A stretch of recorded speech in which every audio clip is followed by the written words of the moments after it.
The evening air hung thick with silence as Emma approached the crumbling facade of the old abandoned building. Its windows were shattered, and vines crept up the cracked walls like grasping fingers. Despite the warnings from locals, curiosity pulled her forward. She had to know what secrets lay inside. The heavy metal doors creaked as she pushed them open. Inside, dust motes floated in the dim light filtering through broken ceiling panels. Her footsteps echoed down the empty hallway until she reached the rusted elevator. The buttons were faded and worn, the metal scratched and corroded by time. Still, it was the only way to reach the upper floors she wanted to explore. Emma pressed the call button. A dull clank responded, and the elevator doors slid open with a groan, revealing a small, dimly lit cabin. She stepped inside, heart pounding with a mix of excitement and unease. The elevator hummed softly as the doors shut behind her. She pressed the button for the 5th floor, but the elevator shuddered violently, jolting downwards instead of up. The lights flickered, and the air grew heavy. The metallic walls vibrated around her as if the elevator was hurtling through more than just space. Then, with a sudden thud, the elevator stopped. The doors slid open, but Emma didn't see the familiar cracked floor or peeling wallpaper of the building. Instead, an eerie street stretched before her. It looked like her city, but something was profoundly wrong. The sky was an unnatural shade of gray, the buildings twisted and warped, their windows dark and lifeless. She stepped out cautiously. The silence was suffocating, no cars, no people, only distant whispers carried by a cold wind. Shadows flickered just beyond her vision, vanishing when she turned to look. A chill ran down her spine as the feeling of being watched crept over her. Emma moved forward, her footsteps echoing on cracked pavement.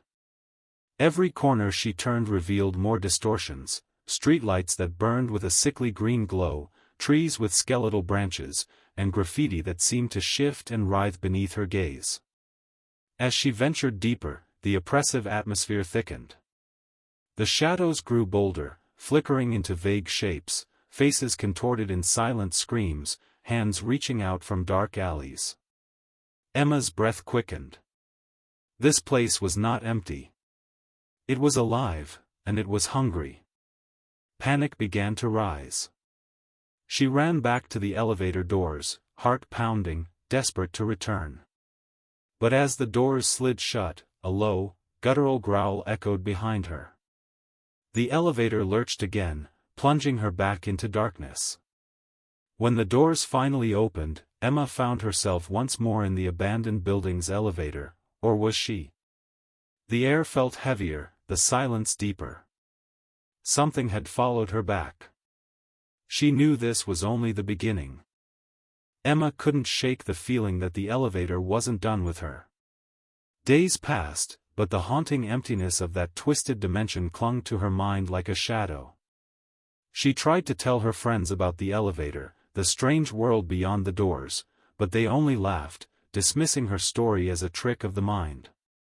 Then, one rainy evening, she received a cryptic message on her phone: "The elevator calls again. Don't go alone." The sender was unknown, but the warning was clear. Driven by equal parts fear and curiosity, Emma returned to the abandoned building. The elevator doors opened with the same slow groan, revealing the familiar cramped cabin. But this time, she wasn't alone. A man stepped inside, his eyes sunken, his clothes worn and dirty. "I've been trapped here for years," he whispered. His voice was ragged, trembling with a mix of exhaustion and desperation. "This place isn't just a dimension, it's a prison. And the elevator is the key, and the lock." He told her stories of others like them, people pulled from reality, lost between worlds, their minds fraying as they wandered endless empty streets. He spoke of a malevolent force controlling the elevator's paths, twisting realities to trap more souls. Emma listened, heart pounding. The elevator shuddered violently, lights flickering like distant thunder, and for a moment, the walls seemed to breathe, dark shapes twisting just beyond sight. "We have to find a way to stop it," the man said, clutching a rusted, ancient-looking device. "Or we'll never leave." As the elevator descended, the pair braced for the unknown, the dangerous realm waiting behind the doors. Shadows stirred, whispers grew louder, and the line between worlds blurred. Emma realized, this was no longer just a ride. It was a fight for survival. Emma and the mysterious man, who called himself Elias, stood side by side as the elevator doors opened once again. The world outside felt colder, darker, as if the very air was soaked in despair. They stepped onto cracked asphalt that stretched endlessly beneath a bruised purple sky. The city was familiar, yet warped beyond recognition. At first, they thought they could find an escape. But as hours passed, the streets repeated themselves in impossible loops. Every corner, every alley, every broken street lamp appeared again and again. Buildings shifted subtly, but the same haunting silence echoed endlessly. Emma's heart thudded in her chest when she saw the same stray dog cross their path twice, then 3 times, always disappearing into the fog. The feeling of déjà vu wrapped around her like a vice. "We're trapped in some kind of time loop," she whispered. Elias nodded grimly. "The elevator isn't just a gateway, it's a trap. It feeds off our fear, looping us until we break." As they moved forward, shadows grew bolder. Faces formed from the darkness, screaming silently, reaching out with ghostly hands. Their whispers filled Emma's mind with dread, repeating fragments of her own thoughts. Time fractured. Day blurred into night and back again. They tried marking walls, but the marks vanished. No matter which path they took, they ended up back where they started, the same twisted intersection, the same flickering streetlight. Panic clawed at Emma's sanity. "If we don't find a way out soon, this place will consume us." Suddenly, a chilling realization dawned: the elevator was alive. It was watching, learning, manipulating time and space itself. Their only hope was to break the cycle before the darkness swallowed them whole. With trembling hands, Emma and Elias prepared for the next ride, knowing the elevator's doors might open to something far worse than before. The elevator doors slid open with a reluctant groan, revealing a dimly lit street that seemed to stretch endlessly into darkness. But this time, Emma and Elias weren't alone.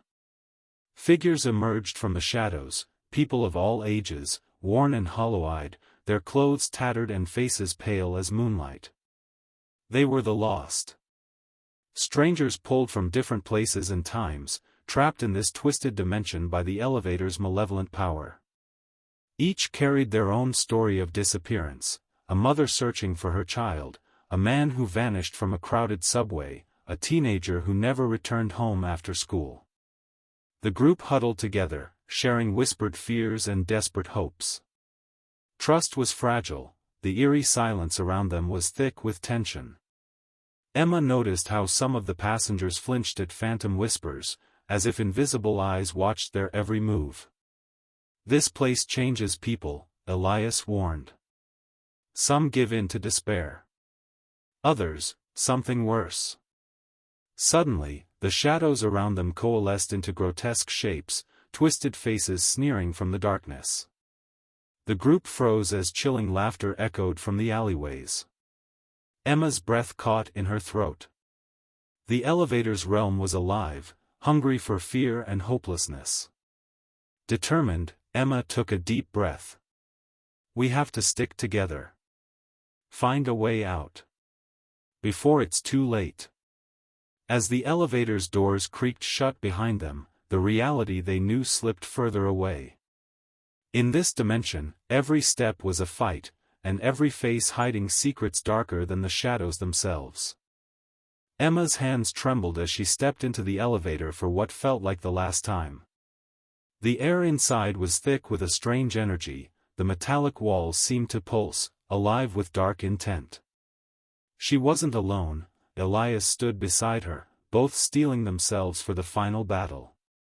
The elevator jolted violently, plunging downwards through a void of shifting shadows and flickering lights. As the doors slid open, Emma was confronted by a nightmare made real. Twisted reflections of herself, eyes hollow and voices distorted, reached out from the darkness. The dimension fought back fiercely. Shapes made of shadow lunged, their touch cold and suffocating. Emma's heart pounded as she pushed forward, the malevolent entity controlling this elevator revealing its true nature, a living, sentient force feeding on fear and despair. Elias activated the strange device he'd found, a rusted key-like object pulsing with ancient energy. A brilliant light erupted, pushing back the shadows as the elevator groaned, trembling violently. The dimension itself seemed to scream, bending and warping. Emma's reflections screamed, fading as the light grew stronger. The elevator doors began to close, pulling her back to her world.